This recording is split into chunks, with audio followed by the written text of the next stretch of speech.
The miracle. Charlie entered the shop and laid the damp 50p on the counter. "One Wonka's Whipple Scrumptious Fudge Mallow Delight," he said, remembering how much he had loved the one he had on his birthday. The man behind the counter looked fat and well-fed. He had big lips and fat cheeks and a very fat neck. The fat around his neck bulged out all around the top of his collar like a rubber ring.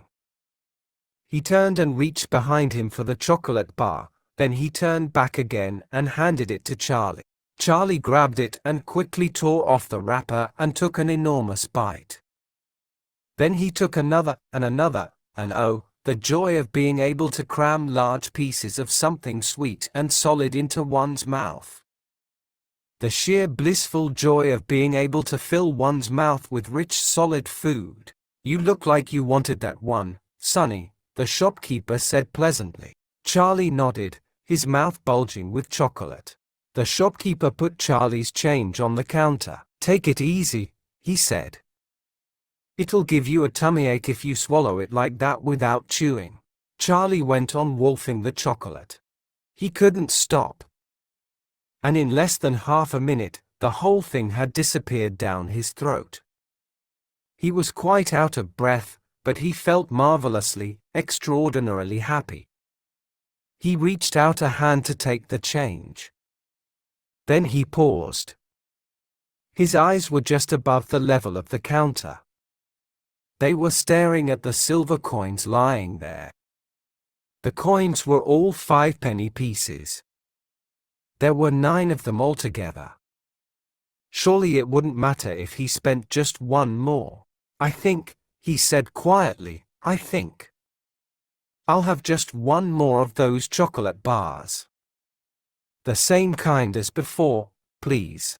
"Why not?" the fat shopkeeper said, reaching behind him again and taking another Whipple Scrumptious Fudge Mallow Delight from the shelf. He laid it on the counter. Charlie picked it up and tore off the wrapper, and suddenly, from underneath the wrapper, there came a brilliant flash of gold. Charlie's heart stood still. "It's a golden ticket," screamed the shopkeeper, leaping about a foot in the air. "You've got a golden ticket.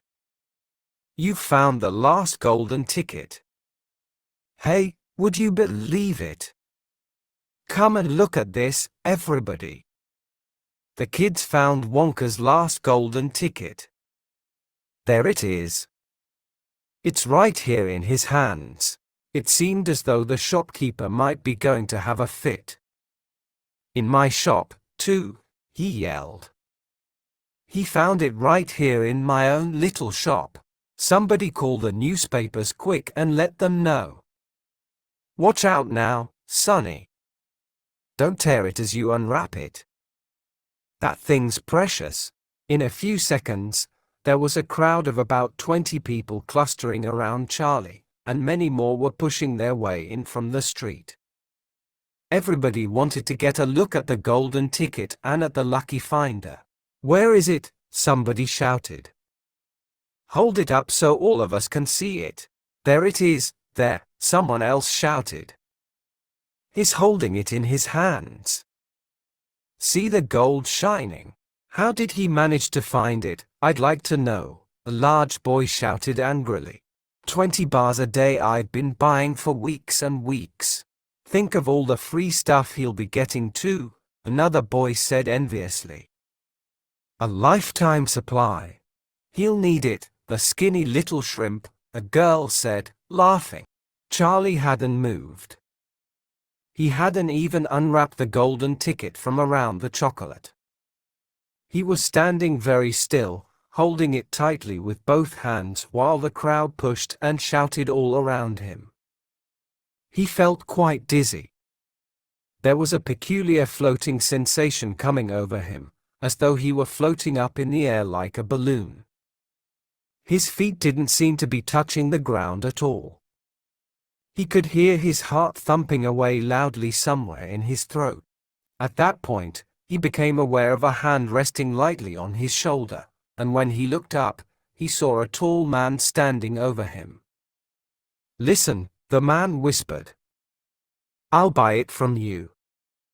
I'll give you £50. How about it, eh? And I'll give you a new bicycle as well. Okay. Are you crazy? Shouted a woman who was standing equally close. Why, I'd give him £200 for that ticket. You want to sell that ticket for £200, young man?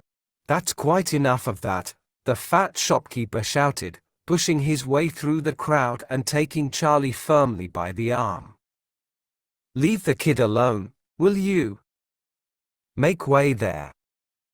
Let him out. And to Charlie, as he led him to the door, he whispered, don't you let anybody have it.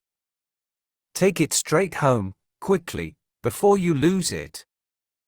Run all the way and don't stop till you get there, you understand? Charlie nodded. You know something, the fat shopkeeper said, pausing a moment and smiling at Charlie. I have a feeling you needed a break like this. I'm awfully glad you got it.